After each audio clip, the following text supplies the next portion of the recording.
राधे कृष्ण। आप सभी को कार्तिक मास महात्म्य अध्याय 15।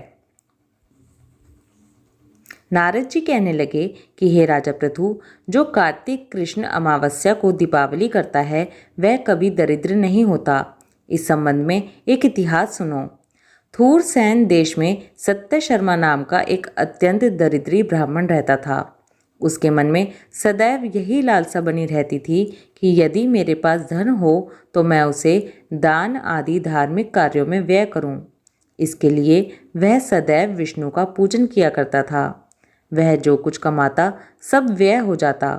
तब इस दरिद्रता निवारण का उपाय पूछने पर एक विद्वान ने उसे बताया कि तुम धन की प्राप्ति के लिए शिवजी की आराधना करो।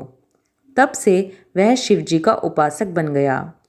निदान 1 वर्ष बीतने पर एक दिन शिवजी ब्राह्मण का रूप धारण कर उसके पास आए और बोले कि हे विप्र, धन की प्राप्ति हेतु तुम राजा के पास जाकर उनसे वरदान मांगो कि कार्तिक वदी अमावस्या को हमारे सिवाय और कोई अपने घर में दीपक ना जलाए। ब्राह्मण ने ऐसा ही किया और राजा ने उसकी बात स्वीकार कर ली। कार्तिक कृष्ण अमावस्या से एक दिन पूर्व अर्थात चतुर्दशी को सत्य शर्मा ने राजा के पास जाकर उसको स्मरण कराया तो उसी समय राजा ने सारे शहर में ढिंढोरा पिटवा दिया कि अमावस्या को कोई भी घर में दीपक ना जलाए। राजा की आज्ञा अनुसार अमावस्या की रात्रि को किसी ने भी दीपक नहीं जलाया। जब रात्रि को लक्ष्मी जी नगर में आई तो देखा सारे नगर में अंधेरा है, मगर एक ब्राह्मण का घर खूब सजा हुआ है, साथ ही दीपमाला में जगमग हो रहा है। लक्ष्मी जी प्रसन्न होकर जब उस घर में जाने लगीं तो ब्राह्मण ने उसका रास्ता रोक लिया और कहने लगा, हे भद्रे, तुम्हारा पति अति कठोर है और तुम अति चंचल हो, इस कारण तुम हमारे घर में प्रवेश मत करो। तब लक्ष्मी जी कहने लगी कि भगवान के शयन के समय मैं आई हूँ, अतः निश्चय करके तुम्हारे घर में वास करूँगी।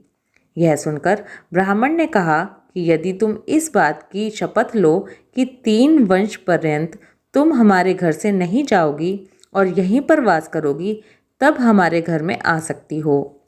लक्ष्मी जी कहने लगी कि यदि तुम विधि पूर्वक पूजन करोगे तो मैं निश्चय ही तुम्हारे घर में वास करूँगी।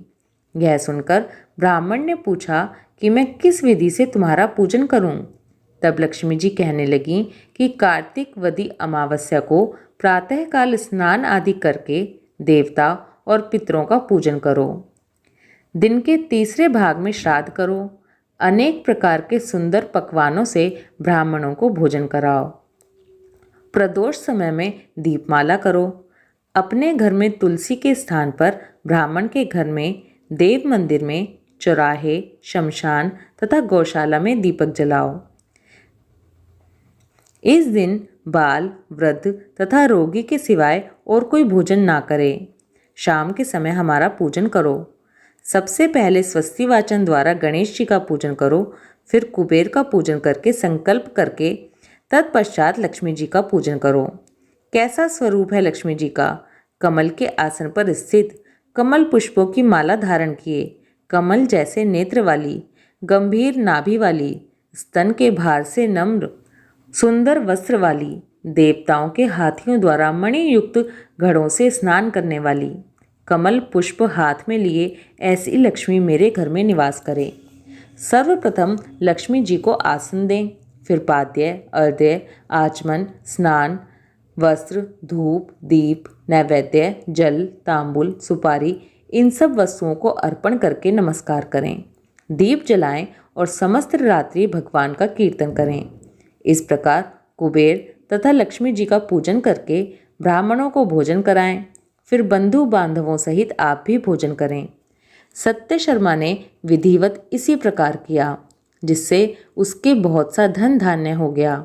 इसके बाद उसने अनेक यज्ञ भी किए। फिर सत्य शर्मा विरक्त होकर मथुरा जी चला गया और वहीं पर समाधिस्थ होकर विष्णु लोक को प्राप्त हुआ। कार्तिक मास महात्म्य अध्याय 15 समाप्त। ओम नमो भगवते वासुदेवाय। राधे कृष्णा।